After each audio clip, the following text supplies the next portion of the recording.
Democratic Politics Part 2, Chapter 2, Federalism.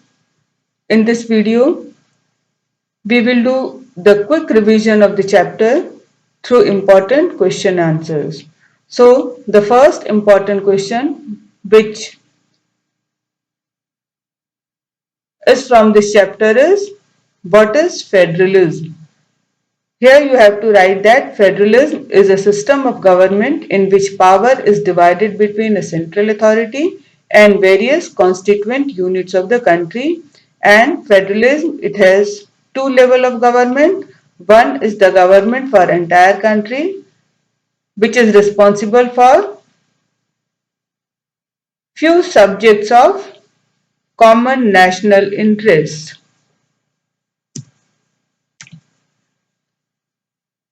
The others are governments at the level of provinces or states that look after much of the day-to-day administering of their state. अगला question आपका जो इस chapter से बनता है वो ये है कि what is difference between federal form of government and unitary government. तो यहाँ पे हमको ध्यान रखना है कि under the unitary system either there is only one level of government, or if the subunits exist then they are subordinate to the central. और federal system में क्या होता है, central government cannot order the state government to do something, and in federal there is at least two level of government. काफी important question है कि what are the key features of federalism. तो federalism के main characteristics है, features क्या हैं, की features क्या हैं, तो यहाँ पर आप लोग मेंशन करेंगे. एटलीस्ट ये आपका अगर कितने मार्क का क्वेश्चन आएगा उतने पॉइंट आप उसमें लिखोगे. अगर 5 मार्क का क्वेश्चन है तो at least you have to write 5 points. If this question will come of 3 marks then you have to write 3 points. और यहाँ पे आप लोग की फीचर्स में जैसा आप सबको पता है कि फर्स्ट फीचर यही है कि देयर आर 2 और more level of government. Second feature में different tiers of government govern the same citizen, but each tier has its own jurisdiction in a specific matter of legislation, taxation and administration. Third point, the jurisdictions of respective level or tiers of government are specified in the constitution. Fourth is, the fundamental provisions of the constitution cannot be unilaterally changed by one level of government. Fifth point is, courts have the power to interpret the constitution and the power of different levels of government. Sixth point is, sources of revenue for each level of government is clearly specified to ensure its financial autonomy. And the last point is, a federal system has dual objectives. It has two objectives. First is to safeguard and promote the unity of the country, and the other is to accommodate regional diversities. अगला जो important question आपसे पूछा जाता है कि differentiate between coming together federations और holding together federations. Question ये भी पूछा जा सकता है कि आप वो दो एग्रीमेंट बताइए उन एग्रीमेंट्स के बारे में बताइए जिसके थ्रू मॉडर्न फेडरेशंस फॉर्म हुए हैं, और इसमें आपको ईच टाइप ऑफ फेडरेशन का एग्जाम्पल भी देना है. तो there are 2 kind of routes, 2 तरह के रास्ते हैं जिसके थ्रू मॉडर्न फेडरेशन फॉर्म हुए हैं.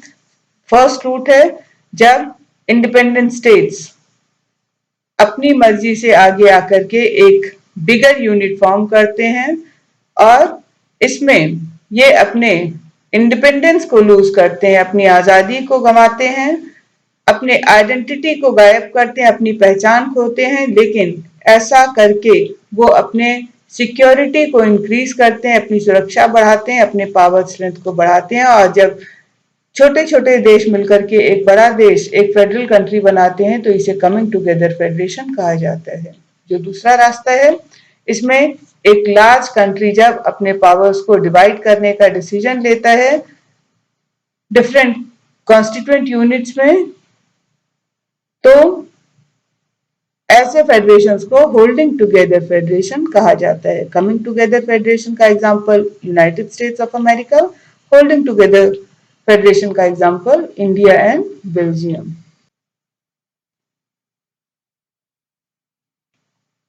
Question number 5. What makes India a federal country? The Constitution declared India a union of states. The Constitution originally provided for a two-tier system of government, the union government and the state governments. Later on, third tier of federation was added in the form of panchayat and municipalities. The Constitution divides central powers between central and state government through three lists. Union list, it includes subjects of national importance. State list, they contain the subject of states or local importance, and concurrent list, they include subjects of common interest. अगला important question पूछा जाता है कि how federalism is practised in India. India में federalism को किस तरह से प्रैक्टिस में लाया गया। तो इसमें आप मेंशन करोगे कि linguistic provisions they are necessary for the success of federalism but they are not sufficient. The real success of federalism in India can be attributed to the nature of democratic politics in our country। And इसमें आप 3 सब topics डाल के अपने answer को explain करोगे। Linguistic states, यहाँ पे लिंग्विस्टिक स्टेट्स को जो क्रिएट करना, ये सबसे बड़ा टेस्ट था हमारी डेमोक्रेटिक पॉलिटिक्स के लिए। और इसमें जब स्टेट्स को लिंग्विस्टिक बेसिस पे, लैंग्वेज के बेसिस पे बनाया गया तो बहुत सारे पुराने स्टेट्स गायब हो गए, उनकी जगह पे नए स्टेट्स आ गए। बहुत सारे जो स्टेट्स थे उनकी बाउंड्रीज चेंज हो गई।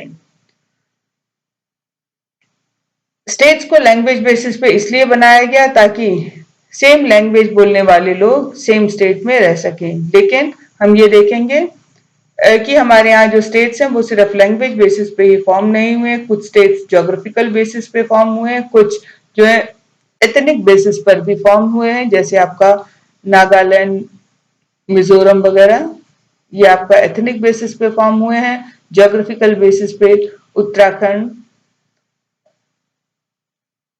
जो है, झारखंड, ये सब ज्योग्राफिकल बेसिस पे फॉर्म हुए हैं।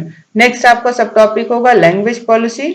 तो इंडियन फेडरेशन का सेकंड जो मेजर टेस्ट था, it was the language policy. हमारा कॉन्स्टिट्यूशन किसी भी एक लैंग्वेज को नेशनल लैंग्वेज नहीं मानता।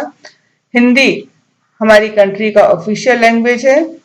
हिंदी के अलावा इंग्लिश भी हमारी ऑफिशियल लैंग्वेज है, लेकिन इंग्लिश के यूज को 1965 तक बंद हो जाना चाहिए था। लेकिन कई सारे जो नॉन हिंदी स्पीकिंग एरिया हैं उन्होंने अपोज किया, जिसके कारण सेंट्रल गवर्नमेंट को इंग्लिश के यूज को कंटिन्यू रखना पड़ा। यहाँ पे हमको ये भी इसमें आप पॉइंट डालोगे कि apart from English and Hindi 21 other languages they are also recognised by the constitution and as the scheduled language. और बहुत सारे जो स्टेट गवर्नमेंट्स हैं उनका काम, उस स्टेट गवर्नमेंट का जो मैक्सिमम काम है उस स्टेट के रीजनल लैंग्वेज में होता है। नेक्स्ट आपका सब टॉपिक है सेंटर स्टेट रिलेशन। तो रीस्ट्रक्चरिंग सेंटर स्टेट रिलेशन, ये एक तरीका था जिसके थ्रू इंडिया में फेडरलिज्म को स्ट्रेंथन किया गया। 1990s के बाद हमारे यहाँ पॉलिटिकल कंडीशन में कई सारी चेंजेस आए। ये वो समय था जबकि कई सारे स्टेट्स में कई सारी रीजनल पार्टीज जो थी वो पावर में आई और ये कोलिशन गवर्नमेंट का पीरियड था। सेंटर में किसी भी एक सिंगल पॉलिटिकल पार्टी को मेजॉरिटी नहीं मिली और इसीलिए जो मेन नेशनल पॉलिटिकल पार्टीज थी उन्होंने कई सारी रीजनल पार्टीज की हेल्प से सेंटर में गवर्नमेंट बनाया। और जब कई सारे पॉलिटिकल पार्टीज मिलकर के गवर्नमेंट बनाते हैं तो इसको कोलिशन गवर्नमेंट, गठबंधन सरकारें बोला जाता है। कोलिशन गवर्नमेंट बनने के बाद हमारी कंट्री में पावर शेयरिंग का एक नया कल्चर शुरू हुआ और इससे सेंट्रल गवर्नमेंट ने स्टेट गवर्नमेंट के ऑटोनॉमी को रिस्पेक्ट करना शुरू किया और इसीलिए हमारे देश में फेडरल पावर शेयरिंग आज बहुत ज्यादा इफेक्टिव है उस समय के कंपैरिजन में जबकि हमारा कॉन्स्टिट्यूशन बना था। Next important question is what is decentralisation and why it is required in India. हम सबको पता है कि इंडिया एक बहुत बड़ा देश है और इंडिया जितने बड़े देश को सिर्फ 2 लेवल ऑफ गवर्नमेंट से गवर्न करना मुश्किल है, इसीलिए इंडिया में एक थर्ड लेवल ऑफ गवर्नमेंट की जरूरत महसूस की गई, जिसके कारण लोकल गवर्नमेंट जो है वो फॉर्म में आई। जब सेंट्रल एंड स्टेट गवर्नमेंट से पावर लेकर के लोकल गवर्नमेंट को दिया जाता है तो इसे डिसेंट्रलाइजेशन बोला जाता है। डिसेंट्रलाइजेशन इसलिए भी जरूरी है क्योंकि लोकल लेवल पर ही लोगों के लिए पॉसिबल है कि वो डायरेक्टली डिसीजन मेकिंग प्रोसेस में पार्टिसिपेट करें, और लोकल लेवल पे ही लोगों को बेहतर पता होता है कि what are the main problem, how to solve this problem by using the local resources more effectively. Different जो स्टेजेस थे डिसेंट्रलाइजेशन के, हमारे यहाँ पे डिसेंट्रलाइजेशन जो है इसकी तरफ एक बड़ा स्टेप 1992 में उठाया गया, और 1992 के बाद now it was mandatory for the state government to hold elections for local government. Apart from this, in local government, seats were reserved for SC, ST, OBC. 1/3 seats in local bodies were reserved for women, and now it was also mandatory for the state government to share their powers with local government. And now local governments, they were not under the state government, there was independent state election commission which was responsible to hold elections for the local bodies. जो rural local government है, जो गांव की local government है, इसे पंचायती राज बोला जाता है। पंचायती राज में नॉर्मली हर विलेज या ग्रुप ऑफ विलेज में कई सारे पंच होते हैं और उनका एक प्रेसिडेंट होता है जिसे सरपंच बोला जाता है। सरपंच जो है they are directly elected by all the adult population living in that ward और village.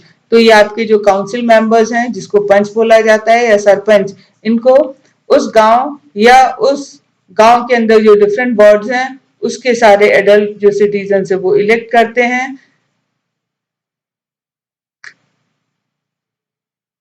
Panchayat it is the decision making body for the entire village, ये पूरे गांव की डिसीजन मेकिंग बॉडी होती है। इसके बाद कई सारे जो ग्राम पंचायत हैं वो मिलकर के पंचायत समिति या मंडल को फॉर्म करते हैं, और एक डिस्ट्रिक्ट में जितनी पंचायत समिति या मंडल हैं वो सारे मिलकर के जिला परिषद को फॉर्म करते हैं।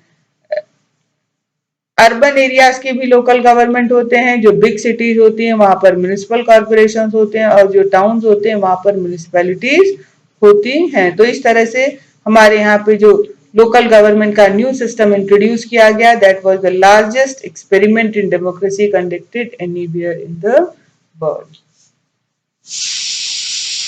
The link of the PDF is in the description box, and from the description box you can download this PDF and do your question answer in your notebook.